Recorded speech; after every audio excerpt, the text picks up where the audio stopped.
Banks and NBFC, यहाँ पर देखें डिफरेंस क्या लिखा हुआ है। पहला डिफरेंस है मीनिंग के बारे में बता रहा है। Bank providing banking services with banking license, obvious सी बात है। And NBFC is a company that provides banking services without holding a banking license।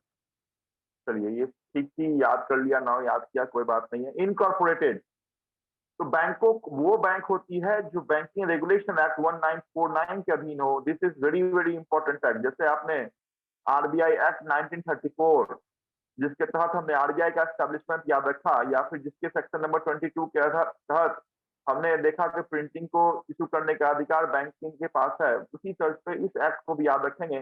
That is BRA, banking regulation act, जिसका इनकॉर्पोरेशन एस्टेब्लिशमेंट बीआरए के तहत होगा वो bank कहलाएगी।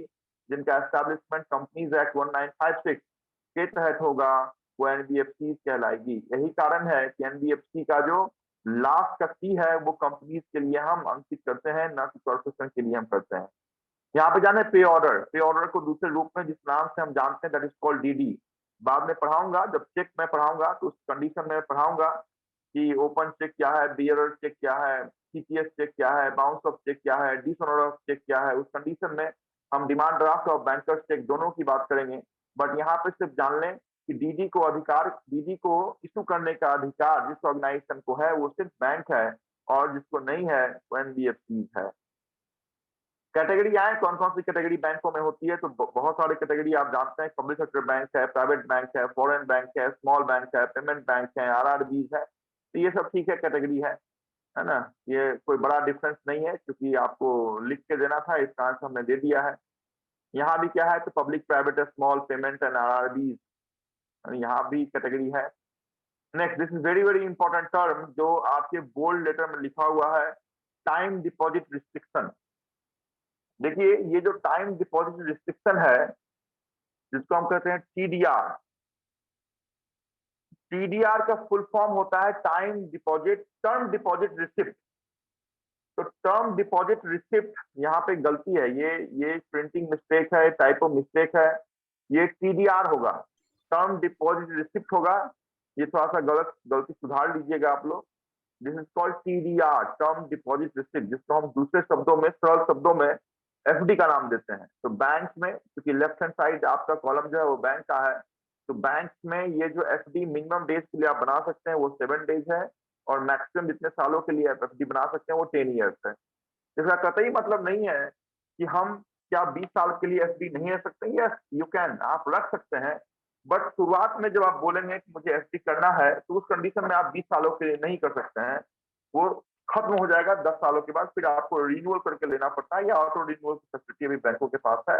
लेकिन मैक्सिमम जो शुरुआत में बैंक आपको करके देगी, जिसे आप बोलते हैं 1 साल के लिए मुझे करना है या 5 साल के लिए करना है, वैसे ही मैक्सिमम जितने सालों के लिए आप कर सकते हैं दैट इज 10 ईयर्स।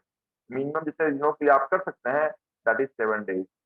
यहाँ पे जाने, यही क्वेश्चन आपके एसपीआईपीओ के एग्जाम में पूछा हुआ था कि एनबीएफसी में क्या हम एफडी कर सकते हैं, तो किसी भी कंडीशन में ना पे टिक मार्क नहीं करने का, yes we can, for a minimum period of 12 months, that is 1 year, and for a maximum period of 60 months.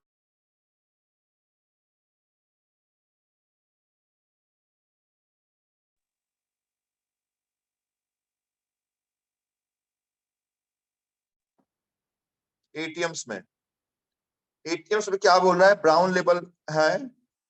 Banks जो एटीएम्स एस्टैब्लिश करती है वो ब्राउन लेबल होता है, और एनबीएफसी जो एटीएम अवेलेबल करवाती है, जो एटीएम का बोर्ड होता है वो व्हाइट लेबल का होता है। Very very important, this difference is very important for clerical examination. कि व्हाइट लेबल एटीएम डब्ल्यूएलए कौन इशू करता है, यहाँ पे डब्ल्यूएलए लिखा हुआ नहीं है। जब नोट्स आप प्रिंट करवाएंगे तो स्पेसिफिक यहाँ पे डब्ल्यूएलए आप लिखेंगे, या आने वाले क्लास में जब हम एटीएम के बारे में पढ़ाएंगे, एटीएम से पैसा आप निकालने गए, संभवतः बहुत बार आपके साथ भी हुआ होगा, या आपने सुना होगा या देखा होगा कि एटीएम से पैसे नहीं निकले, है ना। Amount debited but cash not disbursed, उस कंडीशन में हम क्या करें, तो सारी बात हम एटीएम में क्लास में करेंगे। यहाँ पर सिर्फ डब्ल्यूएलए आप अंकित कर लीजिएगा कि डब्ल्यूएलए का फुल फॉर्म होता है व्हाइट लेबल एटीएम, और जो ऑर्गेनाइजेशन इसे निर्गत करती है उसका नाम एनबीएफसीज है। यहाँ पे आ जाए एफडीआई के परसेंटेज में। एफडीआई मैंने लिखा है maximum 74% for private and minimum 26% for PSB, that is called public sector banks, whereas the allotment of FDI in NBFCs is up to 100%. CRR SLR क्या है? संभवतः मुझे ऐसा नहीं लग रहा है आज के चौथे या पांचवें क्लास में कि मुझे CRR और SLR क्या है बताने की जरूरत है ना।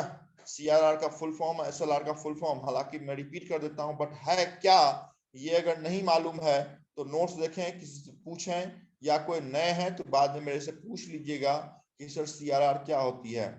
CRR stand for cash reserve ratio, whereas SLR stand for statutory liquidity ratio, है ना। CRR and SLR reserve is compulsory for bank, whereas it is not compulsory for NBFCs.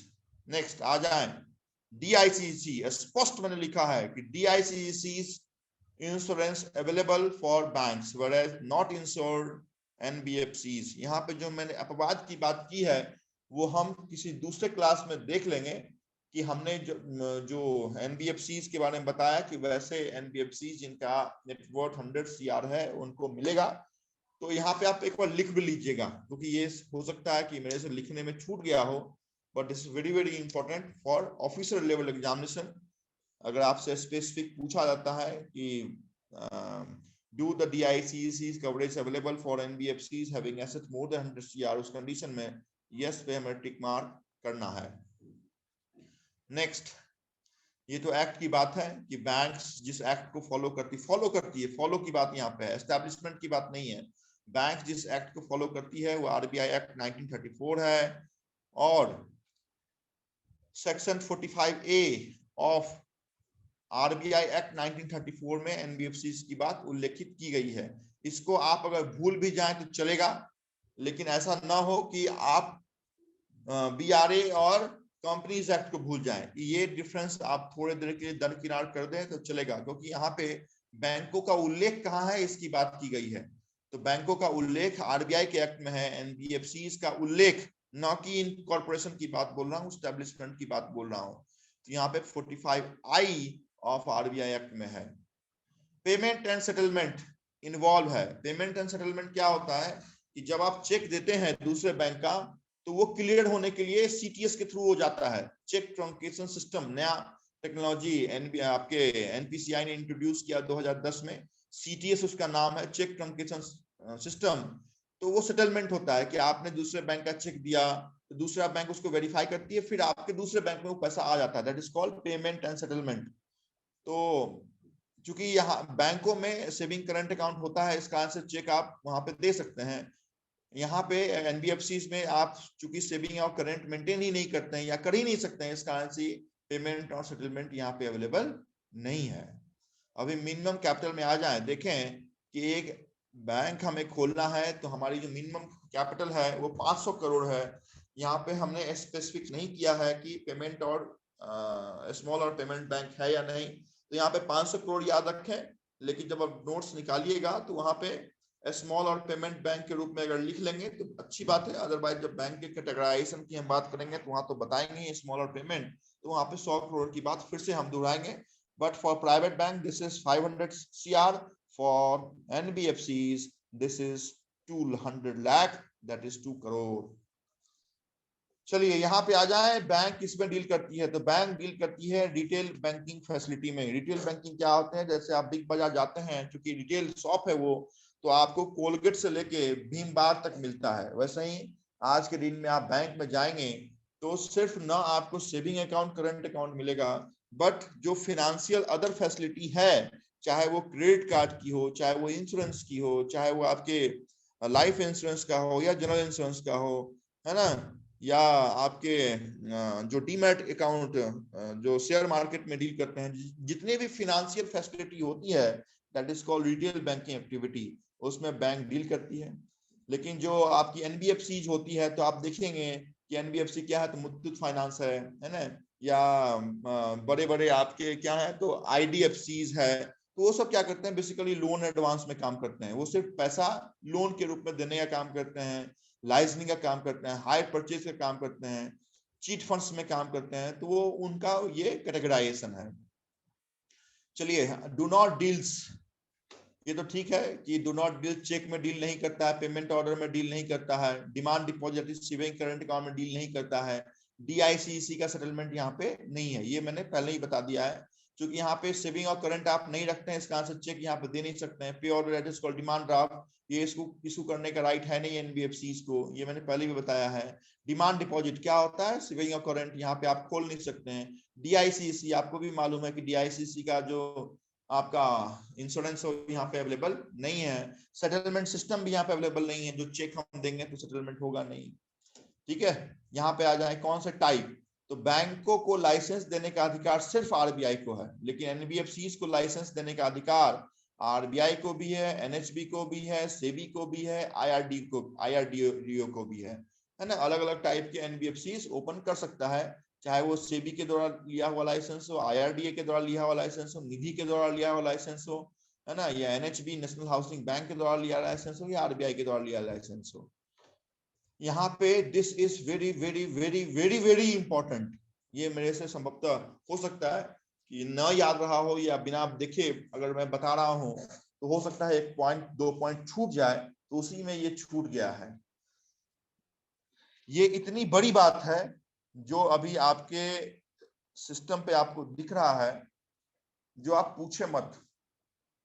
2011 से लेके 2020 4 बार ये क्वेश्चन आपसे पूछ लिया गया है।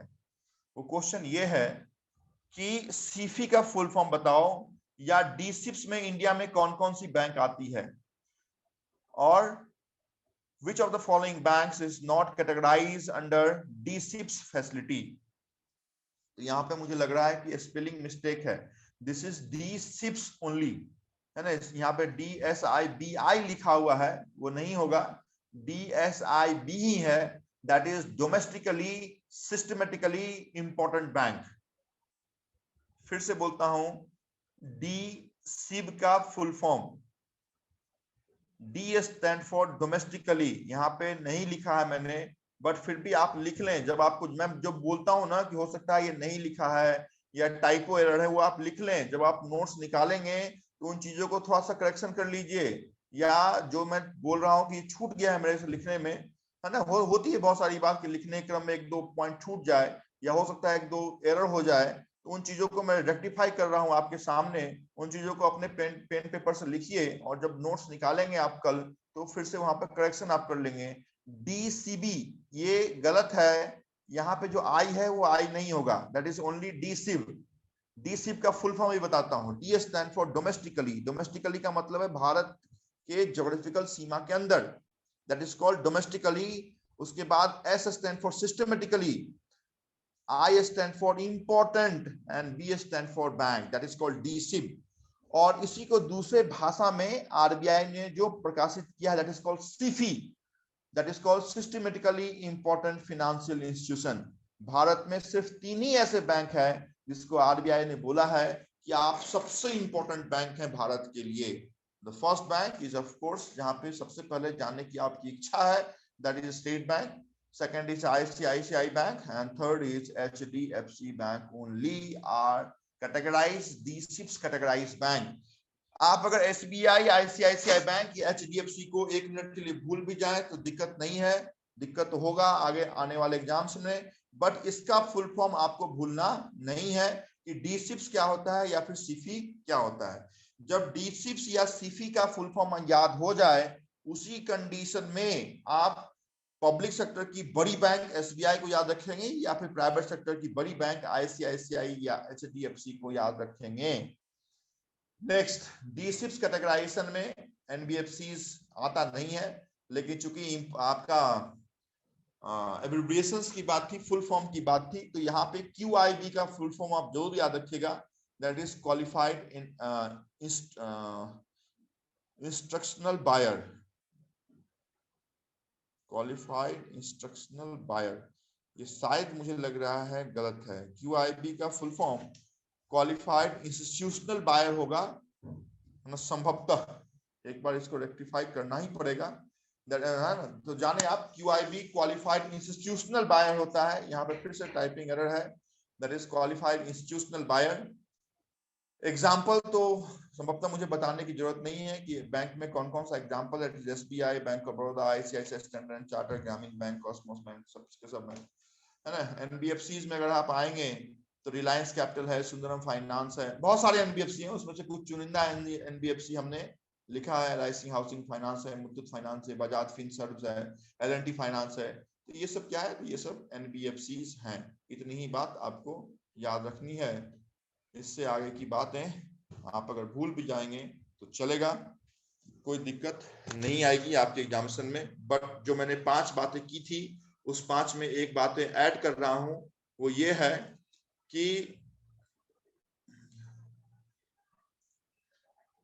है कि डीसिप्स का फुल फॉर्म हमें याद रखने हैं। जो हमने बताया कि आखिरी में आप 5 बात को भी अगर संजो लें तो चलेगा।